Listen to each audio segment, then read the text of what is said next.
बिस्मिल्लाहिर्रहमानिर्रहीम।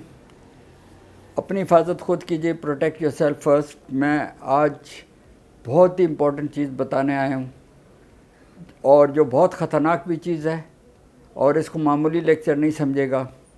आम तौर पे बच्चों के ये किसी पे हड्डियाँ टूट जाती हैं और ख़ास तौर पे हमारे देहातों में या गांव में पैरामेडिक्स होते हैं जो कि इनका इलाज करते हैं।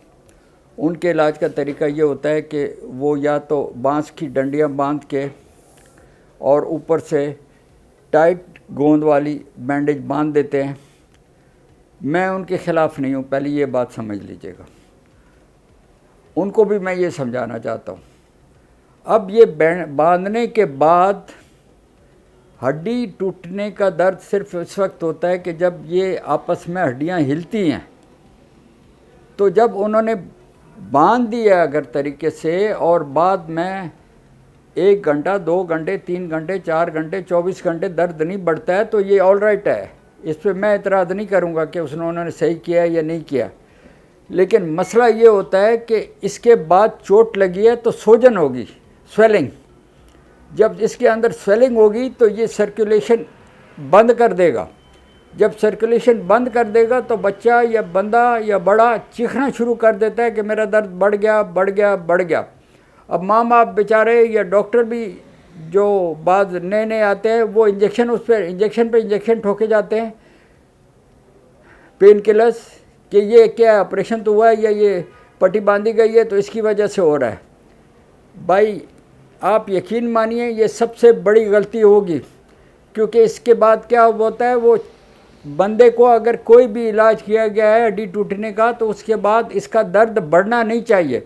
आप खाली उस बंदे को छोड़ दें जिसका हाथ टूटा हुआ है, वो दर्द बिल्कुल नहीं कंप्लेन करेगा जब तक हिलाएगा नहीं। आपने जो बैंडेज बांधी है उसमें जब अगर पेन बाद में इंक्रीज़ होना शुरू हो गई है स्टेप बाय स्टेप अपवर्ड्स, तो दिस इज़ वेरी डेंजरस। पहला काम आप ये करें कि इसको जाके पट्टी को खुलवा दें और फिर सुबह जाके दिखाएं किसको दिखाना है।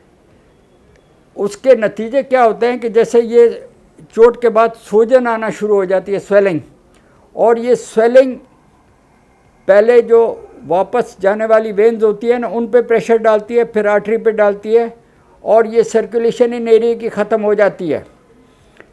मैंने ख़ुद अपनी एक मेडिकल कॉलेज में जब काम करता था तो एक बड़े बड़े कमिश्नर की बेटी को उन्होंने, क्योंकि बिलीव करते थे कि पैरामेडिक्स में ही करेंगे, तो उन्होंने जाके अपनी बच्ची का वो बंधा दिया था। सारी रात बच्ची रोती रही, सुबह उसका हाथ गैंग्रीन हुए थे। तो ये चीज़ें हो सकती हैं कभी भी वक्त और अचानक हो सकती हैं।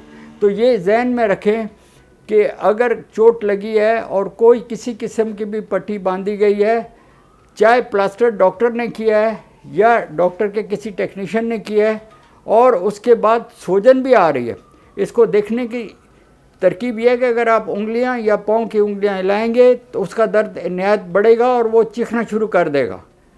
ये ख़तरनाक काम है। और उसको अगर ये देखेंगे तो ये उंगलियां नीली पड़ रही हैं, इसका मतलब है खून की सप्लाई ख़त्म हो रही है। दर्द बढ़ते बढ़ते बढ़ते सुबह तक ख़त्म हो जाता है। जब दर्द ख़त्म हो गया तो आप समझ लीजिए हाथ भी ख़त्म हो गया, वो काला हो जाता है और उसको काटना पड़ता है। और अगर उससे पहले भी इतना नुकसान कर चुका होता है, बाद दफ़ा तो कटने से बच जाता है, लेकिन वो सारी मसल गल जाती हैं और वो बिल्कुल अकड़ जाती हैं, ख़त्म हो जाती हैं। इसको हम लोग वॉकमैन इस्कीमिक कॉन्ट्रैक्चर कहते हैं, जिसका मतलब है, वॉकमैन साहब का तो नाम था, इस्कीमिक का मतलब है खून की सप्लाई की वजह से ये सारी मसल जो है ना ये टेढ़ी कर दी हैं उन्होंने। अब इसका इलाज तो बहुत ही मुश्किल होता है, और लेकिन उससे भी ख़तरनाक ये होता है कि आप कहेंगे कि भाई बच्चे को तो बेचारे को हम लोगों ने इतना बड़ा इसका टूटी हुई थी तो उसका इलाज किया है, तो जाहिर बात है पेन तो बढ़ेगा। पेन नहीं बढ़ना चाहिए बाद में। Thank you.